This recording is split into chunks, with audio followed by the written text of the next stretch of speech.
തെക്ക് പടിഞ്ഞാറൻ ഫ്രാൻസിലെ ഒരു പ്രാചീന ഗുഹയാണ് ലാസ്കോസ് ഗുഹ. ഈ ഗുഹയുടെ ഭിത്തികളിലാകെ ചിത്രങ്ങൾ ആലേഖനം ചെയ്തിരിക്കുന്നു. 1948 ഈ ഗുഹ പൊതുജനങ്ങൾക്കായി തുറന്നുകൊടുത്തു.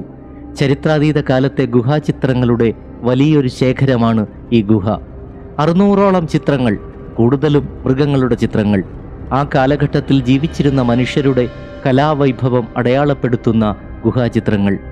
1940 4 ആൺകുട്ടികൾ വളരെ യാദൃശ്ചികമായാണ് ഈ ഗുഹയുടെ പ്രവേശന കവാടം കണ്ടെത്തിയത്. ആ കുട്ടികൾ തങ്ങളുടെ അധ്യാപകരോട് ഈ വിവരം പറഞ്ഞു.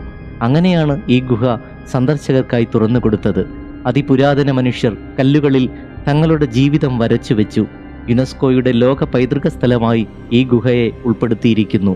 ആയിരക്കണക്കിന് വർഷങ്ങൾക്ക് മുൻപ് ആദിമ മനുഷ്യർ സൃഷ്ടിച്ച ഗുഹാചിത്രങ്ങൾ ഇന്നും നമ്മെ അത്ഭുതപ്പെടുത്തുന്നു.